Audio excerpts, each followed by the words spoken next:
ఈ దినము మనం చదువుకున్నటువంటి లేఖన భాగము పరిశుద్ధ బైబిల్ గ్రంథము నుండి నూతన నిబంధన లేఖన భాగము పౌలు భక్తుడు కొరింథీ సంఘమునకు రాసినటువంటి 2వ పత్రిక 6వ అధ్యాయము మనము 11 నుంచి చివరి వరకు చదువుకున్నాం. 14 నుంచి మనము ఆ లేఖన భాగాన్ని క్షుణ్ణంగా చదివినట్లయితే ఈ లేఖన భాగం ఆధారంగా నీ సహవాసము ఎవరితో? సహవాసం అంటే ఏమిటి? సహవాసం అంటే సాంగత్యము, స్నేహము చేయడము అనేవి ఇలాంటివి కొంచెం అర్థం చేసుకోవచ్చు. ఏమిటి అంటే ఇప్పుడు మీరేమిటో లేదా నేనేమిటో, నా అభిరుచులేమిటో, మీ అభిరుచులేమిటో, మీ ఉద్దేశాలు ఏమిటో, మీ తలంపులు ఏమిటో, మీ వైఖరి ఏమిటో నన్ను మీరు, మిమ్మల్ని నేను అర్థము చేసుకొని ముందుకు సాగేదే ఉన్నది చూసారా? దానిని స్నేహము, సహవాసము, సాంగత్యముగా మనము పిలుచుకుంటాం, చూడగలము కూడా. బైబిల్ గ్రంథము మొదటి నుండి కూడా చివరి వరకు కూడా విశ్వాసులైనటువంటి వారు, దేవుని బిడ్డలైనటువంటి వారు ఎవరితో సాంగత్యము చేయాలి, ఎవరితో సాంగత్యము చేయకూడదు, ఎవరితో సహవాసము స్నేహము చేయాలి, ఎవరితో సహవాసము స్నేహము చెయ్యకూడదు అని బైబిల్ గ్రంథంలో చాలా పక్కాగా రాసి ఉన్నది మన కొరకు. మీకు తెలుసు కదా, దేవుని బిడ్డలైనటువంటి వారు, క్రైస్తవులు, విశ్వాసులు ఎవరితో సహవాసము చేయకూడదు. మొదటి నుండి కూడా అబ్రహాము యొక్క కుమారుని వివాహము దగ్గర మొదలు పెడితే మనము చివరికి వచ్చేసరికి అసలు దేవుని పిలుపుకు విధేయులై దేవుని బిడ్డలుగా, విశ్వాసులుగా ఉంటున్న వారిని మనం జ్ఞాపకం చేసుకుంటే ఎవరితో మనము సాంగత్యము చేయకూడదు అనేది చాలా పక్కాగా రాయబడి ఉన్నది బైబిల్ గ్రంథంలో. మూర్ఖులతో మనము సహవాసము చేయకూడదు దేవుని బిడ్డలు. దుష్టులతో మనము సహవాసము చేయకూడదు. అపహాస్యకులతో మనము సహవాసము చేయకూడదు. అలాగనే అవివేకులతో సహవాసము చేయకూడదు. పాపులతో సహవాసము మనము చేయకూడదు. ఆ జారత్వము కలిగిన వారితో మనము సహవాసము చేయకూడదు. విగ్రహారాధికులతో మనము సహవాసము చేయకూడదు. వ్యభిచారులతో సహవాసము చేయకూడదు. త్రాగుబోతులతో మనము సహవాసము చేయకూడదు. ఈ క్రమంలో మనకి ఈ మూర్ఖులు గాని, అవివేకులు గాని, త్రాగుబోతులు గాని, పాపము చేయవారు గాని, అపహాస్యకులు గాని, జారత్వము చేయవారు, వ్యభిచారము చేయవారు, విగ్రహారాధికులు, వీరందరినీ కూడా ఇలా బైబిల్ గ్రంథం అంతా కూడా చూస్తున్నప్పుడు ఈ లిస్ట్ అంతా కూడా చెప్పకుండా దేవుని అందరి విశ్వాసము ఎవరైతే కలిగి ఉన్నారో వారితో మనము సహవాసము ఇంకా చెయ్యనవసరం లేదు. అదేంటండి? ఉదయం లెగిస్తే మేము వారితోటే కదా పని, మాకు అవసరము అంటే జాగ్రత్తగా వినండి. సహవాసము, స్నేహము, సాంగత్యము అనేది వద్దంటున్నది కానీ బైబిల్ వారితో ఏమైనా అక్కడ పని ఉంటే తప్పనిసరిగా మనము చేసుకోవాల్సినదే. పని మనము చేసుకోవడం, మాట్లాడడము, కలవడము వేరు, స్నేహము, సాంగత్యము, సహవాసము వేరు. మరి నాకేదో పని ఉన్నది, ఎందుకు ఆ ఇంటికి వెళ్ళావు, చిన్న పని మీద వెళ్ళావు, అది వేరు. మాట్లాడి అతనితో వచ్చేసాను నేను అంతే. ఉద్యోగానికి వెళ్ళావు, వ్యాపారానికి వెళ్ళావు, ఏదైనా పని నిమిత్తం వెళ్ళావు, కలవడము తప్పు లేదు, మాట్లాడడం కూడా తప్పు లేదు. కానీ సహవాసము కలిసి అందరితో కాకుండా మెలిసి, ఇది మామూలుగా వాడుతున్నాం కానీ మెలిసి దానికి ఏదో పెద్ద అర్థం కాదు. కలవడంలో తప్పు లేదు, మాట్లాడటంలో తప్పు లేదు. సహవాసము, స్నేహము, సాంగత్యంలో ఏమన్నదంటే కలిసి మెలిసి. ఆ మెలిసి అనే దగ్గర ఏమొస్తుందంటే నిన్ను నేను, నన్ను నీవు అర్థం చేసుకోవడం. నీ అభిప్రాయాలు నేను, నా అభిప్రాయాలు నీవు, నీ ఇష్టాగోష్ఠులు నేను, నా ఇష్టాగోష్ఠులు నువ్వు. ఇది అవసరం లేదు. నీ ఉద్దేశాలు, నీ తలంపులు, నీ యొక్క అభిరుచులు నాకు అవసరం లేదు, నావి నీకు అవసరం లేదు. ఇది సహవాసంలో మెయిన్ ఉండేది ఇవే. కాబట్టి నీవు విశ్వాసంలో లేనటువంటి వారి విషయంలో ఇలాంటి సహవాసము, ఇలాంటి స్నేహము మీరు పెట్టుకోవద్దు. కలవడం, మాట్లాడడం మామూలే గాని సహవాసాలు వద్దని బైబిల్ చెబుతున్నది. ఈ దినము ఇంతటితో మాత్రమే కాకుండా ఇంకొక విషయం కూడా నేను దీని గురించి చదువుతున్నప్పుడు ఆసక్తి అనిపించింది. మీలో ఎంతమంది ఈ దినాన దీనికి ప్రాధాన్యత ఇవ్వగలరు అనేది మీరే చూసుకోవాలి. విశ్వాసములో లేని వారితో సహవాసం చేయొద్దన్నది బాగానే ఉన్నది. మూర్ఖులు, పాపులు, అపహాసకులు, అవివేకులు, అవిశ్వాసులు, లోకులు, పాపులు వీళ్ళందరితో సహవాసం చేయొద్దన్నది బాగానే ఉన్నది. మేము అలాగే ఉంటున్నాం అంటే దేవునికి మహిమ. అయితే ఈ దినాన్ని ఇంకొక మాట కూడా నేను ఈ వాక్యం కొరకు నేను సిద్ధపడుతున్నప్పుడు మరి ఒక వచనం కనబడింది. ఏమిటి? ఇది చాలా ఆసక్తికరంగా ఉన్నది. ఎంతవరకు మీరు చేయగలరు అనేది అది మీకే విడిచిపెడుతున్నా. మీరు చాలా కాలం నుండి దేవుని ఎరిగిన బిడ్డలే కదా, దేవుని వాక్యం తెలిసిన వారే కదా, దేవుని మాటలు వింటున్న వారే, చెప్తున్న వారే కదా. జాగ్రత్తగా వినండి. అయితే ఎవరైతే దేవుని మాటలు చదివి విని వారు గ్రహించి ఆ ప్రకారం ఎవరైతే జీవించరో వారిని కనుగొని వారు సిగ్గుపడులాగిన మిగిలిన వారందరూ కూడా వారితో సహవాసము చేయొద్దని బైబిల్ చెప్తుంది. ఈ విషయం మీకు తెలుసా? ఇంతమంది మీరు ఉంటున్నారు కదా, మీరందరూ కూడా జాగ్రత్తగా కనిపెట్టుకుని ఉండండి. మీలో ఎవరైతే వాక్యము వింటారు, వాక్యము చదువుతారు, వాక్యము గ్రహిస్తారు, కానీ ఆ ప్రకారం ఎవరైతే జీవించరో వారిని కనిపెట్టి వారు సిగ్గుపడులాగున మీరందరూ కూడా అట్లాంటి వారితో సహవాసము చేయవద్దు. తెస్సలోనియ 2వ పత్రిక 3వ అధ్యాయము 14వ వచనము చదువుకుందాం. ఈ పత్రిక మూలముగా మేము చెప్పిన మాటకు ఎవడైనను లోబడని ఎడల అతనిని కనిపెట్టి అతడు సిగ్గుపడు నిమిత్తము అతనితో సాంగత్యము, స్నేహము, సహవాసము చెయ్యకుడి. ఈ పత్రిక, ఈ వాక్యము, ఈ సువార్త ఎవడైనాను విని ఆ ప్రకారము లోబడకపోతే, ఆ ప్రకారము జీవించకపోతే వాడితో మనం ఏం చేయాలంట? కనిపెట్టి. ఎందుకు అవాయిడ్ చేయాలా? మనం ఎందుకు దూరంగా ఉండాలా? వాడు సిగ్గుపడు నిమిత్తము. బాగానే ఉన్నది. ఇంతవరకు వ్యభిచారులతోనూ, జారులతోనూ, విగ్రహారాధికులతోనూ, అవివేకులతోనూ, అవిశ్వాసులతోనూ, పాపులతోనూ, అపహాసకులతోనూ సాంగత్యము వద్దంటే బాగానే ఉన్నది. కానీ ఇప్పుడు జాగ్రత్తగా ఉండవలసింది ఇంకెవరితోనంటే సంఘములో ఉన్నవారు, సహవాసములో ఉన్నవారు, విశ్వాసం అని చెప్పుకుంటున్న వారిలో కూడా మనము సహవాసము చేయలేని మరి ఒక గ్రూప్ ఉన్నదన్నమాట. సంఘములో కూడా వారెవరో కాదు, వాక్యము వింటారు, వాక్యమును గ్రహిస్తారు, ఆ వాక్యము ప్రకారం విధేయత కలిగి ఎవరైతే ఉన్నారో వారిని కనుగొని వారితో కూడా మనం సహవాసము చేయకూడదు.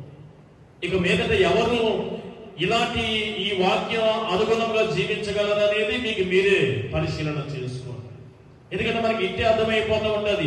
వాక్యం విని కూడా ఇతను ఇలా మాట్లాడేదేమిటి, దేవుని ఎరిగి బాప్తిసం తీసుకొని ఈ దినమే కదా వాక్యం విని కూడా ఇలాంటి మాటలు, ఇలాంటి వైఖరి, ఇలాంటి జీవితము అని అనుకోవడం కాదు. వారు సిగ్గుపడేలాగా నువ్వేం చేయాలా? మీరందరూ ఏం చేయాలా? వారిని అవాయిడ్ చేయండి. వారితో సహవాసము, సాంగత్యము, స్నేహము చేయొద్దని బైబిల్ చెప్తున్నది. ఇక్కడ ఎవరితో చెయ్యాలి అని కూడా బైబిల్ చెప్తున్నది. ఎవరితో చెయ్యాలని కూడా చెప్తుంది. వీరితో ఎందుకు సహవాసము చేయకూడదు అనేది నేను చెప్పాలనుకుంటున్నాను. ఇట్లాంటి వారితో మనము సహవాసం ఎందుకు చేయకూడదు? ఏమిటి? జారులతో ఆ సహవాసం స్నేహం చేస్తే, తాగుబోతులతో, అన్యులతో, విగ్రహార్థికులతో, అవివేకులతో, అవిశ్వాసులతో సహవాసం చేస్తే నా కంట్రోల్ నాకు తెలుసాయి గారు, నేనేమి స్లిప్ అయిపోను, తొట్టిల్లిపోను. నేను ఎంతవరకు ఉండాలో అక్కడికి వెళ్ళినా సరే, వారితో ఉన్నా సరే నేను ఉండగలను అంటే కాదు, ఉండొద్దు, సహవాసం చెయ్యొద్దు. అంతే. ఇంకా చెయ్యొద్దు అంటే చెయ్యొద్దు. నేను అక్కడికి వెళ్ళి సినిమా హాల్కి ఎందుకు వెళ్తారండి? సినిమా హాల్కి ఎందుకు వెళ్తారు?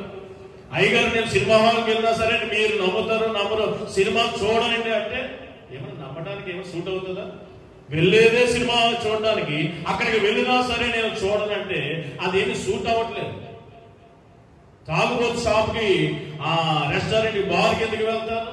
తాగడానికే వెళ్తారు. నేను అక్కడ కూర్చొని కూడా తాగలేదంటే అది ఏమి సెట్ అవ్వట్లేదు. అలాగనే నువ్వు వీరందరితో సహవాసము చేస్తానండి, కానీ నా కంట్లో దేవుని బిడ్డగా విశ్వాసిగా నేను ఎంతవరకు ఉండాలో నాకు తెలుసు అంటే కాదు. ఉండొద్దంటే ఉండొద్దు వారితో. ఎందుకు సహవాసము చెయ్యొద్దు అనేది బైబిల్ గ్రంథంలో కొన్ని చాలా చాలా సందర్భాలు ఉన్నాయి, కానీ అన్నింటి గురించి నేను చెప్పడానికి సమయం సరిపడదు. కానీ ఒక్క రిలేషన్ తీసుకొని ఆ యొక్క వ్యక్తిని బట్టి, ఆ కుటుంబాన్ని బట్టి కొన్ని మాటలు, అది కూడా లిమిటెడ్ గా ఒక 5 విషయాలు నేను మీకు చెప్పాలనుకుంటున్నా. ముందుగా అబ్రహాం గురించి చెప్పాలి. అబ్రహాము నీతిమంతుడిగా తీర్చబడ్డాడు. ఎట్లా తీర్చబడ్డాడు? ధర్మశాస్త్రం ఆధారముగా అబ్రహాము నీతిమంతుడు అయ్యాడా, లేదా ఎట్లా అయ్యాడు? అబ్రహాము విశ్వాస మూలముగా నీతిమంతుడు అయినాడు. అంటే అబ్రహాము మనం ఎలా చూడాలంటే దేవుని బిడ్డ విశ్వాసిగా చూడాలి. అంత మాత్రమే కాదు, ఈ విశ్వాసి అనబడుతున్న అబ్రహాము ఒక్కొక్క స్టేజ్ లో ఏమైపోయాడంటే విశ్వాసులకే తండ్రి అయిపోయాడు. ఈ అబ్రహాము విశ్వాసిగానే కాదు, విశ్వాసులకు తండ్రిగానే కాదు. ఇదే అబ్రహాము మనం యెషయా గ్రంథంలోకి వచ్చేసరికి ప్రవక్తలో చెప్తున్నాడు. ఏమంటున్నాడంటే ఇతడు ఇస్సాకు, యాకోబు ఎంత మాత్రమే కాదు, నా స్నేహితుడైనటువంటి అబ్రహాము అని యెహోవా దేవుడు చెప్తున్నాడు. విశ్వాసియే కాదు, విశ్వాసులకు తండ్రియే కాదు. ఈ అబ్రహాం ఎవరంట? దేవునికే స్నేహితుడంట. అంటే వారిద్దరి స్నేహం. అలాంటి వారితో మనము స్నేహము చేయకుండా వేరే వారితో స్నేహం చేస్తే ఏమైపోతుంది? విశ్వాసం ఎప్పుడు కూడా విశ్వాసులతోటే సహవాసము చేయాలి, దేవుని బిడ్డలతోటే సహవాసము చేయాలి. అలా కాకుండా లోకముతో, లోకులతో, అవివేకులతో, అవిశ్వాసులతో సహవాసం చేస్తే ఏమైపోతుందంటే, బెస్ట్ ఎగ్జాంపుల్ ఒక్క రిలేషన్ నేను తీసుకున్నాను. అబ్రహాము కుమారుడు, సహోదరుడు లోతు జీవితంలోని ఒక 5 ప్రాముఖ్యమైన విషయాలు. ఇశ్రాయేలు అందరి జనాంగము గురించి కూడా చాలా విషయాలు నేర్చుకోవచ్చు. జనాంగం అంతటి మీద ఫోకస్ పెట్టడం అంటే ఈ సమయంలో మీ మైండ్ సెట్ రావు. కానీ ఒక్క వ్యక్తి గురించి నేను చెప్తున్నప్పుడు వెంటనే మీరు దాన్ని క్యాచ్ చేసుకోగలరు, తీసుకోగలరు. కాబట్టి అబ్రహాము ఒక విశ్వాసం కలిగిన వాడు, విశ్వాసులకు తండ్రి అయిన వాడు, దేవుడితో స్నేహము కలిగినటువంటి వాడు, స్నేహితుడు. ఇలాంటి వారి యొక్క స్నేహము, సహవాసమును మరి కొన్ని కారణముల వలన మరి విడిచి వేరొక సహవాసంలోనికి లోతు వెళ్ళిపోవడం మనము చూస్తున్నాం. జరిగిన సందర్భం ఏంటంటే, అబ్రహాము లోతు కలిసి ఉన్న చివరి దిన వారి యొక్క సంపద, ఆస్తి సమృద్ధిగా మారిపోయింది.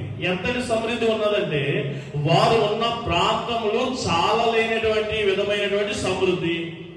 ఇంకొక మాట చెప్పాలంటే ఆ పశు సంపదలో కాపరులు కొట్లాడుకొని గొడవకు దారి తీసే సమృద్ధిలోకి వెళ్ళిపోయి అబ్రహామే దీనిని పసిగట్టి అబ్రహామే చెప్తాడు, ఇలా నీ కాపరులు నా కాపరులు, నీవు నేను బంధువులు అవుతాం, మనము ఒక కుటుంబం వారు.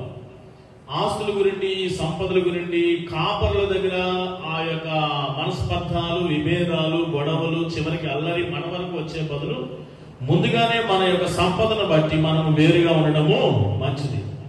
నీవు ఒకవేళ కుడికి వెళ్ళిపోతే నేను ఎడమకి వెళ్తాను, నీవు ఒకవేళ ఎడమకి వెళ్ళిపోతే నేను కుడికి వెళ్ళిపోతాను, చాయిస్ నీదే అన్నప్పుడు అసలు విశ్వాసిగా ఈ యొక్క లోతు ఏమనాలి అంటే, అయ్యా నీతో పాటు ఉండాలనే నేను వచ్చాను.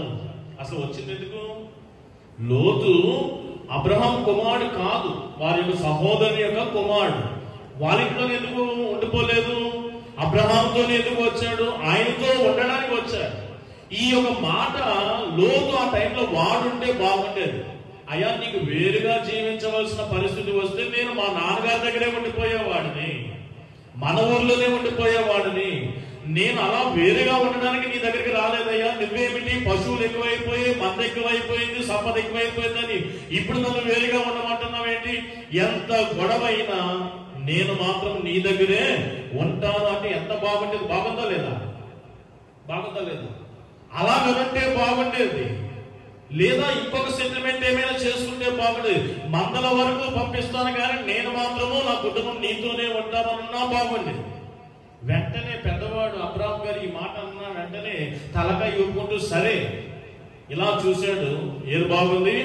దేవుని తోటలా కనిపించిన స్థలము, ఐగుప్తులా కనిపించినటువంటి స్థలము సొదొమ గొమొర్రా పట్టణం. ఆయన అనడమే తడువు అబ్రాహాము గారు. వెంటనే, అయ్యా నేను నీకు వేరుగా నేను ఉండదలుచుకుని, నేను వచ్చింది అందుకు కాదు, నాకు సంపదలు ముఖ్యం కాదు, నీతోనే ఉంటానంటే ఎంత బాగుండేదో జీవితం.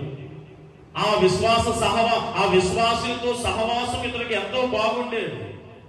కానీ వెనక ముందు ఆలోచించకుండా వెంటనే అబ్రహామే చెప్పిన ఇతడు దానికి ఒప్పుకోకుండా ఉంటే బాగుండేది. వెంటనే ఒప్పుకొని వెళ్ళిపోయాడు, సొదొమ గొమొర్రా పట్టణంలోనికి వెళ్ళిపోయాడు. అక్కడ కాపురం అన్నాడు. వెంటనే అప్పుడు విశ్వాసునితో సహవాసం ఎప్పుడైతే తెగదెప్పులు తెచ్చుకున్నాడో అప్పటి నుండి ఒక 5 విషయాలు మనము నేర్చుకోవాల్సిన ఆ గుణపాఠాలు అక్కడ ఉంటున్నాయి. ఎప్పుడైనా సరే విశ్వాసులతోనూ దేవునితోనూ సహవాసము కాకుండా లోకముతో సహవాసము చేశాడో మొట్టమొదటి విషయము, ఆత్మీయంగా మనము బలహీనమైపోతాం. ఆత్మీయంగా మనము బలహీనమైపోతాం. అది లేదండి ఈ రోజు కొంచెం రాలేకపోయాను అంటే వెంటనే అక్కడ ఏమైపోతున్నావు అంటే, ఆ ఆదివారమో బుధవారమో శుక్రవారమో నువ్వు రాలేకపోయావు కదా, రీజన్ ఏదైనా పర్వాలేదు, ఎంతటి బలమైనదైనా పర్వాలేదు, ఎంత ఇంపార్టెంట్ అయినా పర్వాలేదు, ఏదైనా సరే రీజన్ ఇక్కడ ఏమేమంటే నువ్వు సహవాసంలో లేవు కారణంగా విశ్వాసులకు దేవుని సహవాసమును విడిచి ఇతరుల ఏదో కారణం బట్టి లోకపు సహవాసంలోకి వెళ్ళిపోయావు, పని నిమిత్తమో దేని నిమిత్తమో. వెంటనే నువ్వు గుర్తు చేసుకోవాల్సిన విషయం ఏంటంటే, నీ ఆత్మ బలహీనమైపోతుంది. ఇంకా సహవాసానికి ఇంకా దూరముగా ఉంటే నీ ఆత్మ ఆరిపోతుంది. నీ ఆత్మ ఆరిపోతుంది. ఒక విషయము మీ అందరికీ ఇది వరకు చాలా మంది సేవకులు చెప్పినది, ఒక కట్టెల పొయ్యిలో కట్టెలన్నీ కూడా ఆ మంట అగ్ని రాజేయగా అవన్నీ కూడా చక్కగా మండుతూ ఉంటాయి. అలాంటి కలిసి ఉన్నటువంటి కట్టెలలో నుండి మండుచున్నటువంటి ఒక కట్టెను తీసి పక్కన పెడితే కలిసి ఉన్న కట్టెల మంట కంటిన్యూ అవుతూనే ఉంటాయి. కానీ పక్కన పెట్టినటువంటి కట్టె మంట మాత్రము ఆరిపోతారు. దేవుని బిడ్డ విశ్వాసి విశ్వాసులతోనూ దేవునితో సహవాసంలో ఉండు. నా సంగతి నాకు తెలిసింది, నేను ఎక్కడికి వెళ్ళినా సరే నా విశ్వాసాన్ని కాపాడుకోగలను, ఇలాంటి మాటలు పక్కన పెట్టు. ఎందుకంటే సహవాసం నుండి నువ్వు ఎక్కడికి వెళ్ళినా సరే ఆత్మ ఆరిపోతుంది. నేను ఎండిన కర్రనే, చేవ ఉన్న కర్రనే, నేను బాగానే మండుతానంటే అవ్వదు. ఒక్కటే ఉండి చేవ ఉన్నా ఎండినా సరే అది ఆరిపోతుంది. కాబట్టి సహవాసానికి, దేవుని బిడ్డల సహవాసాన్ని విడిచి మీరు లోకంలోకి వెళ్ళిపోవద్దు. ఒకసారి అబ్రహాము ఈ విశ్వాసి యొక్క జీవన విధానంలో చూద్దాం. కలిసి ఉన్నప్పుడు ఏం జరిగిందో బైబిల్ గ్రంథము చూడండి. ఆదికాండము 12వ అధ్యాయము 7వ వచనాన్ని మనం చదువుకుందాం. ఆదికాండము 12వ అధ్యాయము 7వ వచనం సహాయం చేయండి. యెహోవా అబ్రహామునకు ప్రత్యక్షమై నీ సంతానమునకు ఈ దేశం ఇచ్చేదనని చెప్పగా అతడు తనకి ప్రత్యక్షమైన యెహోవాకు ఏం చేశాడు? మీరు అందరూ చెప్పాలా? వెంటనే దేవునికి బలిపీఠం, ఒక ఆత్మీయ కార్యం, అది ఒక ఆరాధన జరిగింది, ఒక ప్రార్థన జరిగింది, దేవునికి స్తుతులు జరిగాయి. అక్కడ ఇదే సమయంలో అక్కడ లోతు ఉన్నాడా లేదా? అబ్రహాముకి యెహోవా ప్రత్యక్షమై, ఇదిగో నేను నీ సంతతికి ఇచ్చున్నటువంటి దేశము స్థలము ఇదే అన్నప్పుడు వెంటనే అబ్రహాం ఏం చేశాడంటే దేవునికి కృతజ్ఞతాస్తుతి గుడికి పెట్టేశాడు, బలి అర్పణలు అర్పించేశాడు. ఆత్మీయత. అదే టైంలో లోతు కూడా ఉన్నాడు. అంటే అబ్రహాముతో కలిసి ఉన్నంతసేపు కూడా లోతు ఏం చేసేవాడంటే దేవునికి స్తుతులు బలులు అర్పించేవాడు అబ్రహాముతో పాటుగా కూడా. రెండవ సందర్భం కూడా నేను చెప్తాను. 13వ అధ్యాయము ఆదికాండము 4వ వచనము కూడా చూసుకుందాం. ఆదికాండము 13వ అధ్యాయము 4వ వచనం కూడా చూద్దాం. అంటే ఈ మధ్యలో ఏం జరిగిందంటే, ఈ మధ్య గ్యాప్ అంతా కూడా అబ్రహాం మరి ఒక ప్రాంతంలోకి వెళ్ళడము, అక్కడ కరువు రావడము, ఆ కరువును తట్టుకోలేక ఐగుప్తులకు వెళ్ళడము, ఐగుప్తులు తన భార్య అందముగా ఉండడం చేత రాజుగారు అబ్రహాము భార్యని తన యొక్క ఇంటికి చేర్చుకోవడము, అక్కడ దేవుని కార్యం జరిగి మరలా విడుదల పొంది అక్కడ నుండి తిరిగి మరలా ఇదే ప్లేస్ కు వచ్చినప్పుడు మరలా అబ్రహాం ఏం చేశాడో చూద్దాం. 13వ అధ్యాయం 4వ వచనం. తాను మొదట బలిపీఠమును కట్టిన చోట చేరెను. అక్కడ అబ్రహాం ఏం చేశాడంట? యెహోవా నామమున ప్రార్థన చేశాడు. చూడండి, అబ్రహాం ఇప్పుడే కాదు, లోతు వేరైపోయిన సందర్భంలో కూడా ఇంకా ఏమీ దేవుని కార్యం జరిగినా అక్కడ బలిపీఠం ఉంటుంది, ప్రార్థన ఉంటుంది, దేవుని జ్ఞాపకం చేసుకొని స్తుతి ఆరాధన చేసేవాడు అబ్రహాం. విశ్వాసంతో ఉంటే ఆత్మీయంగా ఇలాగే ఉంటది. ఆరాధనలు బలపడటం, దేవునికి సమీపంగా ఉండడం అనేది ఉంటుంది. కానీ వేరైపోయినటువంటి లోతు జీవితంలో ఒక్క బలిపీఠమైనా మీరు చూపించగలరా? ఒక్కసారైనా దేవునికి ప్రార్థన చేయడం చూపించగలరా? ఒక్కసారైనా దేవుని స్మరణ చేయడం మీరు లోతు వేరే అబ్రహాము నుండి వేరైనటువంటి లోతు గాని, లోతు కుటుంబం గాని ఎక్కడైనా దైవత్వము, ఆత్మీయత మీరు చూపించగలరా? సహవాసంలో ఉంటే ఆత్మలు బలపడతాయి. లోతు అబ్రహాముతో ఉన్నంత కాలం బలులు, అర్పణలు, ప్రార్థనలు, యెహోవా నామమున ప్రార్థనలు జరిగాయి. అతడు కూడా కలిసి పాలి భాగస్తుడిగా ఉన్నాడు. ఎప్పుడైతే విశ్వాస సహవాసంలో వేరైపోయాడో ఇక ప్రార్థనలు లేవు, ఆలయం లేదు, దేవుని సన్నిధి లేదు, అర్పణలు లేవు, పాటలు లేవు, వాక్యం లేదు, ఉపవాసాలు లేవు. ఆత్మ బలహీనమైపోయి ఆరిపోయింది. మీరు కూడా జాగ్రత్తగా గమనించుకోండి. విశ్వాసులతోనే సహవాసము, దేవునితోనే సహవాసము చేయండి, కానీ లోకపు సహవాసము చేసేదా ఆత్మ ఆరిపోతుంది. ఆత్మ ఆరిపోతుంది. ఆత్మ లేనివాడు నావాడు కాదు. ఇంకా తర్వాత అది వేరే మ్యాటర్. రెండవ విషయము, ఎవరైతే విశ్వాస సహవాసానికి, దేవుని సహవాసానికి వేరైపోతారో, లోకపు సహవాసంలో పడతారో, దేవుని కాపుదల, భద్రత వారికి ఉండదు. జాగ్రత్తగా గమనించండి మీరు. దేవుడు ఎందుకు నా కుటుంబాన్ని, నా ఆరోగ్యాన్ని, నా యొక్క బిడ్డలను ఎందుకు కాపాడలేకపోతున్నాడంటే, నీవు విశ్వాస సహవాసానికి, దేవుని సహవాసానికి నువ్వు ఎడబాటుగా ఉన్నావు. లోకపు సహవాసాలు ఎక్కువైపోయాయి. కాబట్టి నీ కుటుంబానికి గాని, నీకు గాని సంరక్షణ ఉండదు. ఈ సొదొమ తర్వాత ఈ గొమొర్రా రాజులు ఇంకొక 2 రాజులు కలుపుకొని ఒక 4 రాజులు కలిపి మరి ఒక 5 రాజులతో యుద్ధం చేయవలసిన పరిస్థితి వస్తే, అక్కడ వాతావరణం, యుద్ధం జరుగుతున్నటువంటి ప్రాంతము, అక్కడ వాతావరణము వారికి ఒక వైపు ఉన్న రాజులకు అనుకూలంగా లేని కారణంగా, ఆ అనుకూలత లేని రాజులు ఎవరంటే సొదొమ రాజు, గొమొర్రా రాజు, వారు అక్కడ నుండి పారిపోతారు. ఆ సమయంలో ఏమైందంటే, అబ్రహాము అనబడుతున్న విశ్వాసుని యొక్క సహవాసమును వీడి సొదొమలో కాపురం ఉంటున్నటువంటి, లోకపు సహవాసంలో ఉంటున్నటువంటి ఈ లోతు యొక్క కుటుంబానికి కాపుదల, భద్రత కొరవడింది. ఒకవేళ దేవుడు కాపాడాలనుకుంటే కాపాడ్డా? ఎప్పుడైతే విశ్వాస సహవాసానికి దూరంగా ఉంటామో, వెంటనే లోకంలో నీ కుటుంబానికి, నీకు కాపుదల, భద్రత ఉండదు అని చెప్పడానికి ఒక నిదర్శనం. రాజులు వచ్చారు, ఆహారం పట్టుకుని వెళ్ళిపోయారు, వస్తువులు, వస్త్రాలు, స్త్రీలను, పశువులను పట్టుకుని వెళ్ళిపోయారు. ఎంత ధైర్యమైన పరిస్థితి! మీరు బైబిల్ చదువుకోండి. ఆహారం పట్టుకెళ్ళిపోయారు, వస్త్రాలు, వస్తువులు, పశువులు, స్త్రీలను కూడా పట్టుకుని వెళ్ళిపోయారు. అంటే మనకి దేవుని కాపుదల, భద్రత ఉండకపోతే మనం ఏమైపోతామో మనకి తెలియదు. ఒకసారి ఆ విషయాలు కూడా మీరు చూడండి. ఆదికాండం 14వ అధ్యాయం 12వ వచనం, జస్ట్ ఒక మచ్చుకు అంతే. ఆదికాండం 14వ అధ్యాయం 12వ వచనం.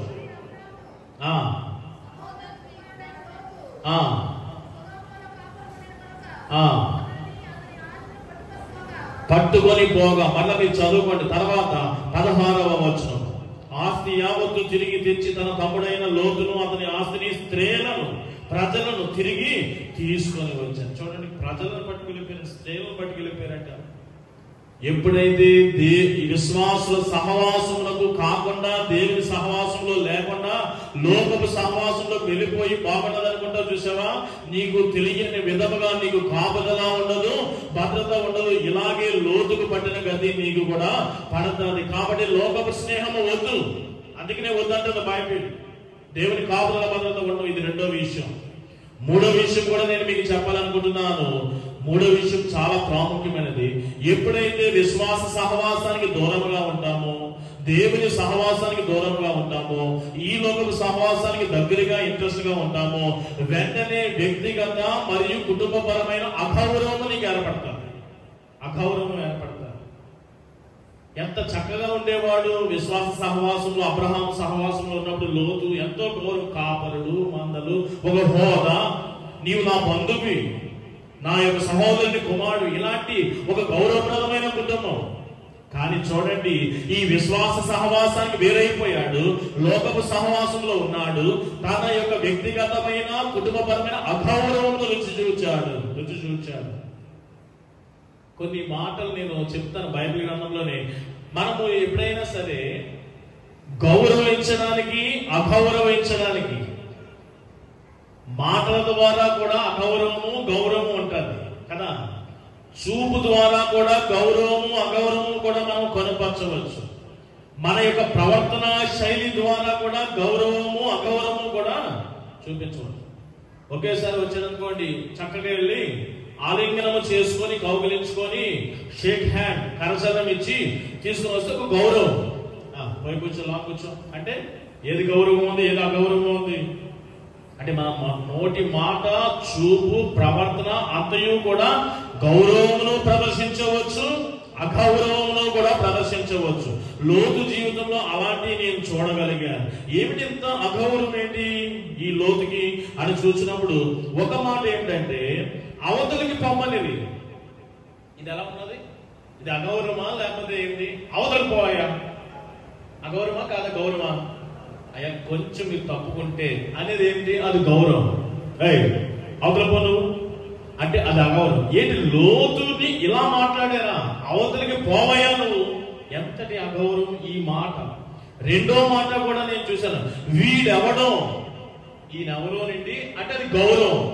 వీడెవడం అనే సింగులర్ ఏకవచనం మాట్లాడి ఎవడో అనేసరికి అక్కడ గౌరవప్రదం అది కాదు, అగౌరవప్రదముగా ప్రస్తావించబడిన పదం అది.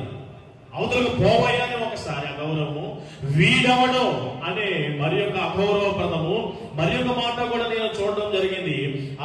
వారి ప్రవర్తన మీద పడి దొమ్మిగా, నా మీద పడిపోయారంటే అది నన్ను గౌరవించినట్లా కాదు, నా మీద పడి దొమ్మిగా, అది కూడా అగౌరవపరిచినట్లే కదా. అంత మాత్రమే కాదు, మనము వారి అల్లుల దగ్గరికి వచ్చినప్పుడు కూడా అల్లుళ్ళు ఈయన మాట విని, అంటే చేసుకోబోయే అల్లుళ్ళు ఈ యొక్క లోతు మాటలు విని అపహాస్యకుడిగా ఉండిపోయాడు. అపహాస్యం గేలి చేసే విధముగా అయిపోయింది. ఏంటి ఇంత అవమాన పరిస్థితి?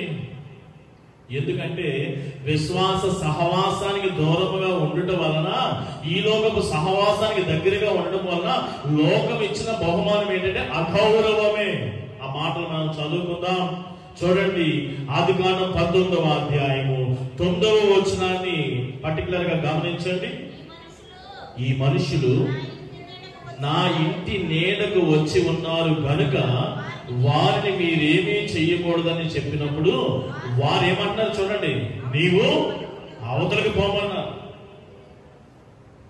కఠిన చేయమా. మరియు వారు ఏమన్నారంటే, వీడెవడో మనలోనికి పరదేశం. ఎంతటి అగౌరవం! వీడెవడో. మనం ఇంకా కొంచెం ముందుకు వెళితే లోతు అను ఆ మనుషుని మీద ఏమైపోయారట, దొమ్మిగా పడే తలుపులు పగలగొట్టడానికి సమీపించింది. దొమ్మిగా పడడం ఏంటి? అంత గౌరవం. విశ్వాస సహవాసానికి దూరంగా ఉంటే, లోకపు సహవాసంలో ఉంటే ఇలాంటి అవమానాలే మనకి గతి, మన కుటుంబానికి. అంత మాత్రమే కాదు, అల్లుళ్ళ మాట విందాం. 19వ అధ్యాయం 14వ వచనం. లోతు బయటికి వెళ్లి తన కుమార్తెలను పెండ్లాడనై ఉన్న అతను అల్లులతో మాట్లాడి, లెండి, ఈ చోటు విడిచిపెట్టి రండి, యెహోవా ఈ పట్టణంను నాశనం చేయబోతున్నాడని చెప్పాను. అయితే అతడు తన అల్లుల దృష్టికి ఏమైపోయాడట, ఎగతాళి చేశారు వాళ్ళు. ఏంటి? గౌరవించేవాళ్ళు మామగారిని, మామయ్యని మనం గౌరవించాలి కదా. మామయ్యని ఏం చేస్తున్నారట? ఎగతాళి చేస్తారు. ఏంటి ఇంత గౌరవమా? కారణము విశ్వాస సహవాసానికి, దేవుని సహవాసానికి దూరముగా ఉండి లోకపు సహవాసము చెయ్యడం వలన దాని పర్యవసానము అవమానము ఎగతాళి స్థితికి వచ్చేసింది. మీ జీవితాలు కూడా అంతే.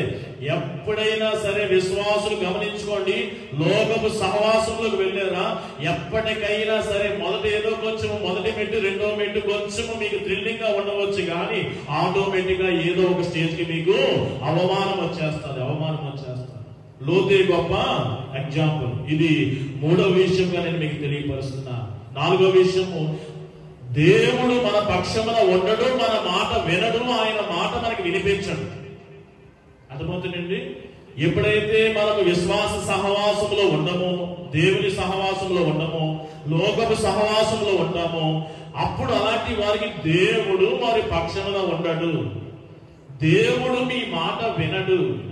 ఇంకొకటి, ఆయన మాట మీకు వినిపించదు. ఈ విషయం జాగ్రత్తగా వినండి. ఏమంటే, సొదొమ గొమొర్ర పట్టణంలో నాశనము జరుగుతుందని ఎవరికి చెప్పాలా దేవుడు? ఒకవేళ మాట్లాడేటట్టయితే, నేను సొదొమ గొమొర్ర పట్టణంలో ఉంటున్నాను, రేపొద్దున నేనుంటున్న ప్రదేశాన్ని దేవుడు నాశనం చేయబోతున్నాడు. ఎవరికి చెప్పాలా? దైవాశీర్వాదం, నేను నీకు ఇదిగో నా మాట విను, రేపు నేను దాన్ని నశింప చేయబోతున్నా, కాబట్టి నువ్వు వెళ్ళు అని నాకు చెప్పాలి దేవుడు. లోతుకు చెప్పాలా, కానీ దేవుడు లోతుతో మాట్లాడాలి. అతను మాట్లాడడానికి ఆత్మీయంగా బ్రతికి లేడు. ఎందుకంటే అబ్రహాముతో ఉన్నప్పుడు ఆ బలి అర్పణలు, ఆత్మీయత, ఆ యెహోవా నామమున ప్రార్థనలు అవన్నీ కూడా ఉండేవి. ఎప్పుడైతే సహవాసానికి వేరయ్యాడో, లోకపు సహవాసంలో పడ్డాడో, ఇతను చూడండి, మనం జాగ్రత్తగా గమనించుకుంటే ఇతను ఇంకా లోకపు సహవాసం కాదు. ఎక్కడ ఉంటున్నాడంటే, ఈ యొక్క ముగ్గురుగా వచ్చినటువంటి మనుషులు దేవుడు అబ్రహాము దగ్గర ఆతిథ్యము స్వీకరించిన తర్వాత ఇద్దరు మనుషులుగా ఈ సొదొమ గొమొర్ర వచ్చినప్పుడు ఈ పెద్ద మనిషి ఎక్కడ ఉన్నాడో తెలుసా? లోకపు సహవాసం చేసేవాడు ఆ సొదొమ గొమొర్ర ఆ యొక్క గవిని దగ్గర కూర్చొని ఉన్నాడు. ఆ టైంలో దేవునితో ఉండొచ్చు కదా, ప్రార్థనలోనూ, లేకపోతే దేవుడు అంత ఖాళీగా కూర్చునేవాడు. అంటే లోకపు సహవాసాలన్నీ కూడా ఎలా ఉంటాయంట? అలా ఉంటాయి. మీలో చాలా మంది అంటే ఇంటి బయట అరుగుల మీద కూర్చున్నట్లుగా లోకపు సహవాసం అంతా కూడా అలా ఉంటుంది. ఆ ఊరి పంచాయతీ చెట్ల కింద కూర్చున్నట్లుగా, టీ షాప్ దగ్గర కూర్చున్నట్లుగా కూర్చున్నాడు అతను. ఇలా ఆత్మీయత కోల్పోతాము, తర్వాత లోకపు సహవాసంలో ఇలా ఉంటుంది. ఇలా ఉన్నప్పుడు ఇక్కడ మనం జ్ఞాపకం చేసుకోవాల్సిందంటే, దేవుడు మన పక్షమున ఉండడు, ఆయన మాట మనకు వినపడదు, మన మాట ఆయన వినడు అన్నదానికి నిదర్శనం ఇదే. లోతు నీ యొక్క ప్రార్థన నశింపజేస్తున్నాడని దేవుడే డైరెక్ట్ గా లోతుతో ఎందుకు చెప్పలేదు? ఆ విషయం గమనించండి. ఒకవేళ ఆ రాజులు 5గురు కూడా వచ్చి యుద్ధం చేస్తున్నప్పుడు మరి యెహోవా దేవుడు లోతుకు ఎందుకు సంరక్షణ ఇవ్వలేదు?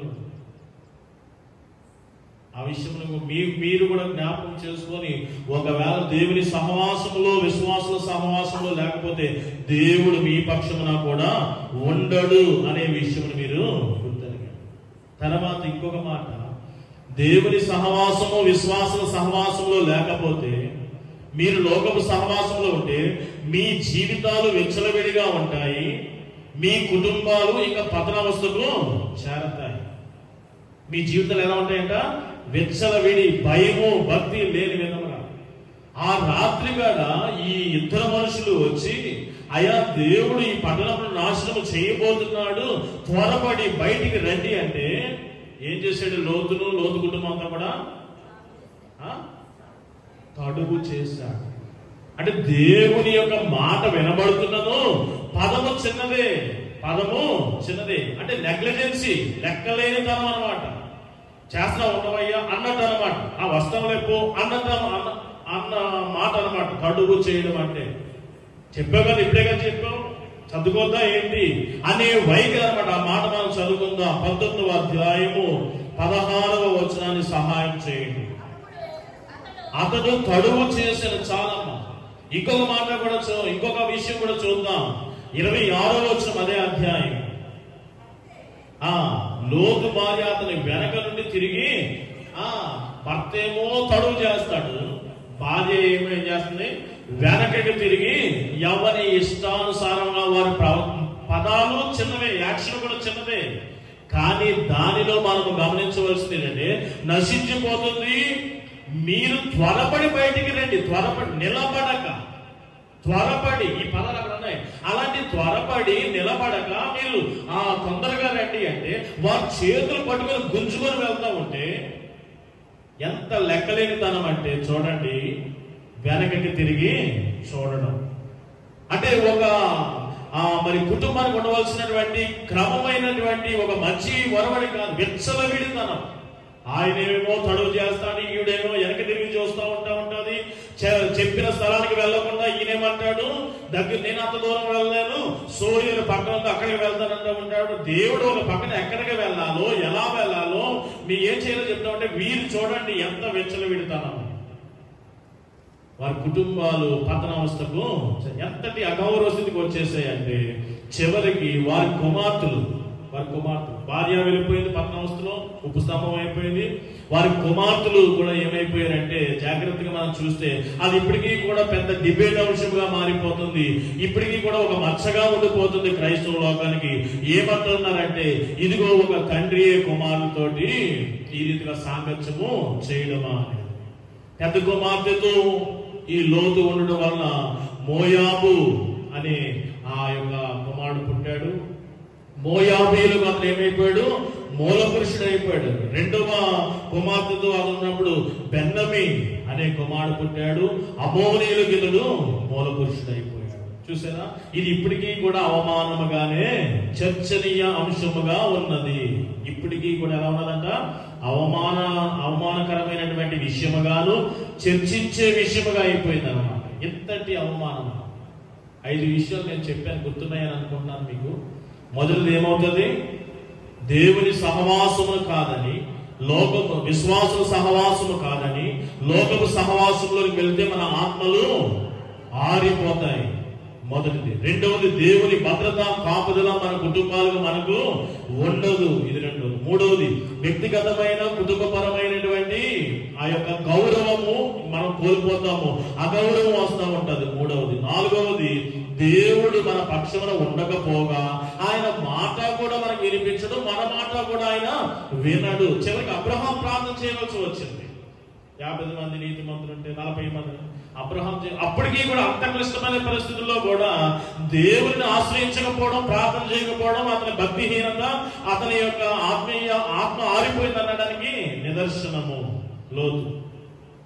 5వ విషయము, వారి యొక్క కుటుంబాలు విచ్చలవిడిగా ఉంటాయి. వారి కుటుంబాలు ఇంకా కొలాప్స్ అయిపోతా ఉంటారు, గత్యంతరం లేకుండా అటువంటి స్థితిలోకి వెళ్ళిపోతా ఉంటాం. అయితే ఇది ఒక్క మాట నేను చెప్పాలనుకుంటున్నాను. మరి ఎవరితో సహవాసం చేయాలి? మన పిలుపు ఒకటి ఉన్నది చూసారా, సహోదరులారా మిమ్మల్ని పిలిచిన పిలుపుని చూడండి. అసలు మనం పిలువబడిందే ఎందుకంటే మొన్న ఒకసారి నేను చెప్పాను, ఆశీర్వాదములకు కారకులుగా ఉండడానికి అని ఇలాంటి కొన్ని విషయాలు చెప్పారు కదా. అలాంటి వాటిలో మీకు ఒకటి గుర్తుండాలి. ఏమిటంటే తన కుమారుడైన యేసుక్రీస్తు యొక్క సహవాసంలో మనం ఉండడానికి పరలోకపు తండ్రి మనల్ని పిలిచాడు. ఆయనతో సహవాసంలో ఉండడానికి, సహవాసం చేయడానికి, స్నేహం ఉంచడానికే నిన్ను పిలిచాడే కానీ నువ్వు మళ్ళా పిలుపుని అందుకొని ఒక భక్తి పరురాలుగా, క్రైస్తవురాలుగా, విశ్వాసగా ఉంటూ మన లోకపు స్నేహం చేయడానికి కాదు. ఒకసారి ఆ వచనం చదవండి. కొరింథీ మొదటి పత్రిక 1వ అధ్యాయం 9వ వచనం సహాయం చేయండి. 1 కొరింథీ పత్రిక 1వ అధ్యాయం 9వ వచనం. మనము మన ప్రభు అయిన యేసుక్రీస్తు అని తన కుమారుని సహవాసమునకు మిమ్మల్ని పిలిచిన దేవుడు మనల్ని ఎందుకు పిలిచాడమ్మా? ఎందుకు పిలిచాడు? తన ప్రియ కుమారుడైన యేసుక్రీస్తు యొక్క సహవాసంలో ఉండడానికి మనల్ని పిలిచాడు. మరలా మీరు పోయి ఇక్కడ ఉంటూ లోకం సహవాసం చేస్తామంటే యాకోబు పత్రిక 4:4 చెప్తుంది, ఈ లోకపు స్నేహము వ్యభిచారులారా. ఆ సంబోధన అలా ఉంటది. ఇక్కడ ఉంటారు, మీరు అక్కడ ఉంటారా? వ్యభిచారులారా. ఈ లోకపు స్నేహము దేవునితో వైరం కదా, గొడవ కదా. కాబట్టి ఏదో ఒక సహవాసమే. ఒకవేళ ఈ సహవాసం కాదని ఆ సహవాసంలోకి వెళ్తే 5 విషయాలు ఒక సంఘటన ఆధారంగా చెప్పాను. కాబట్టి అది కావాలా నీకు? దేవునితో సహవాసము కావాలి. దేవునితో సహవాసము చాలా లబ్ధి ఉన్నది. యోబు నుండి ఒకే ఒక మాట చెప్తాను, దానికి సరిపోతుందని అనుకుంటున్నాను. దేవునితో సహవాసము చేయుట మనకి సమాధానమును మేలు. ఒకసారి ఆ రిఫరెన్స్ కూడా మీరు చదవండి. యోబు 22వ అధ్యాయము 21వ వచనాన్ని చదివిన పిదప మనం ముగించుకుందాం. యోబు 21, 22, 22వ అధ్యాయము 21వ వచనం సహాయం చేయండి. ఆయనతో సహవాసము చేసిన ఎడల మన జీవితాలకి మన కుటుంబాలకి ఏం దొరుకుతుందంట? సమాధానము వస్తుంది. అంత మాత్రమే కాదు, ఏం దొరుకుతుంది మనకి? మేలును కూడా కలుగుతుంది. ఇంతకు మించి ఇంకేం కావాలి మనకి?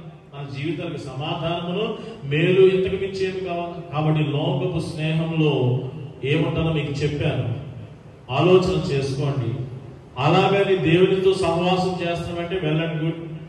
రెండో మాట, విశ్వాసులతో సహవాసంలోనే ఉన్నాము అంటే విశ్వాస సహవాసంలో కూడా కొంతమందిని అవాయిడ్ చేయవలసిన విషయం కూడా ఉన్నది. ఎవరిని? వారిని దేవుని యొక్క వాక్యము చదువుతూ, దేవుని మాటలు వింటూ, గైకొనుచు ఆ ప్రకారం ఎవరైతే జీవించడం లేదో మీరు కనుగొని వారు సిగ్గుపడలాగిన వారితో కూడా మీరు సాంగత్యము, స్నేహము, సహవాసం మీరు చేయొద్దు. విశ్వాసుల సహవాసంలో మీరు ఉండండి. ఆత్మలను బలపరచుకోండి. దేవునికి ఇంపైనటువంటి వారిగా జీవించండి. గౌరవప్రదమైన జీవితం జీవించండి. దేవుడు మీ పక్షమున ఉంటాడు. దేవుని స్వరం మీకు వినబడుతుంది. మీ మాట దేవుడు వింటా ఉంటాడు. మీ కుటుంబాలు చక్కగా దీవించబడతాయి. మీకు సమాధానమును మేలు కూడా దేవుడు అనుగ్రహిస్తాడు. అట్టి కృప పరిశుద్ధాత్మ దేవుడు మీ అందరికీ దయచేయాలి. అట్టి కృప పరిశుద్ధాత్మ దేవుడు మీ అందరికీ దయచేయాల.